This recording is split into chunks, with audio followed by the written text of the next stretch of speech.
नमस्कार साथियों, सुप्रभात। आपका दिन शुभ हो, मंगलमय हो, आप स्वस्थ रहें, मस्त रहें, यही शुभकामनाएँ साथियों। साथियों, जैसा कि मेरे कुछ मित्र लोग कमेंट किए कि वर्तमान समय में जो संतों के बीच में चल रही है, उसमें कौन संत बड़ा है, कौन संत छोटा है, कौन ज़्यादा जानकार है, कौन ज़्यादा जानकार नहीं है, इसके विषय में कुछ बताइए। साथियों, संत कोई भी छोटा बड़ा नहीं होता है। नाम छोटा बड़ा होता है, उनका कर्म सबका एक बराबर है। कोई आध्यात्मिक है, कोई ज्योतिष है, कोई वैदिक है, कोई सन्यासी है, सबकी अलग अलग परंपरा है। इनमें टिप्पणी करना अपने आप को मूर्ख समझने जैसा है साथियों। कोई भी संत छोटा बड़ा नहीं होता है। सभी लोग अपने अपने जगह पर अपनी अपनी विद्वता के अनुसार समाज का कल्याण करने की ही भावना रखते हैं साथियों। संत न छोड़े संतई, कोटिक मिले असंत, चंदन विष व्यापत नहीं, लिपटे रात भुजंग। संत का स्वभाव है सबका कल्याण सोचना। रही बात विद्वता की साथियों, कि विश्व युद्ध होने वाला है या युद्ध होने वाला है, भूकंप आने वाला है या कोई ऐसी घटना होने वाली है, तो हमारे संत समाज या ज्योतिष विद्वान लोग क्यों नहीं बता पाते हैं, इसके विषय पे प्रश्न था मेरे से। तो साथियों, मैं बताना चाहूँगा आप लोगों को उदाहरण दे करके। सबको पता था, सब लोग रामायण देखे हैं, तो मैं बताना चाहता था ये कि जब राजा दशरथ जी की मृत्यु हो जाती है, राम जी का वनवास हो जाता है, तो भरत जी को ननिहाल से बुला करके लाया जाता है। तो भरत जी बोलते हैं गुरुदेव वशिष्ठ जी को, सुनिएगा साथियों, जो त्रिकालदर्शी हैं, भूत भी जानते हैं, भविष्य भी जानते हैं, वर्तमान भी जानते हैं।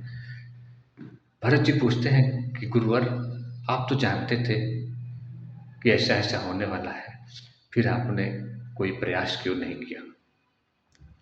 तो गुरु वशिष्ठ जी उनको बहुत ही सुंदर उत्तर देते हैं साथियों। सुनो भरत भावी प्रबल, बिलख कहो मुनिनाथ, हानि लाभ जीवन मरण, यश अपयश विधि हाथ। भरत, कोई जानकर भी कोई कुछ भी नहीं कर पाएगा। अगर कोई व्यक्ति जान गया कि हमारे भविष्य में ये है, तो न उसको वो रोक पाएगा, न उसको वो बना पाएगा। ये विधाता के हाथ में साथियों, ये 6 चीज़ें, हान, लाभ, जीवन, मरण और यश और अपयश, ये दोनों एक दूसरे के विलोम शब्द हैं।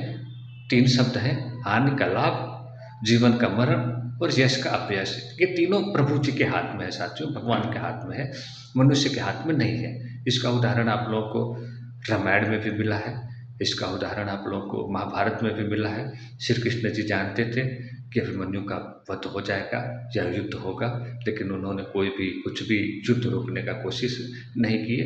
एक क्षणिक मात्र कोशिश किए, जो दूत बन करके गए, लेकिन उनको सब कुछ पहले से पता था साथियों। यही चीज़ हिरण्यकश्यप के साथ भी हुआ साथियों।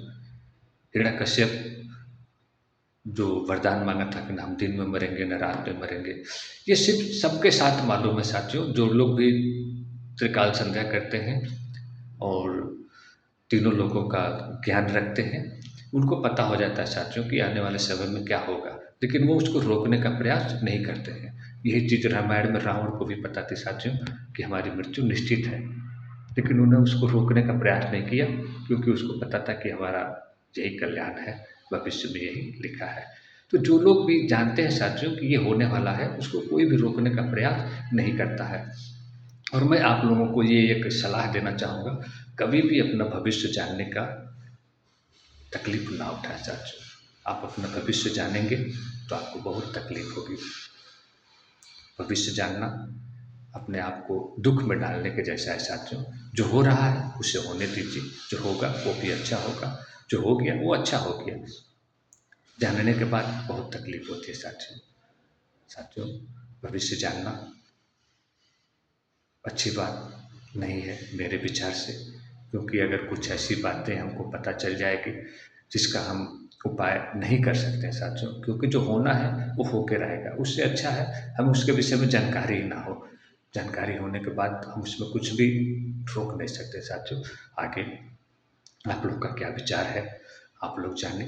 अगर किसी की दुकान चल रही है भविष्य देखने से, तो मैं उस पे कोई रोक नहीं लगाऊँ साथियों, लेकिन मेरा ये सलाह है कि आप लोग अपना भविष्य ना दिखाएँ तो ही अच्छा है।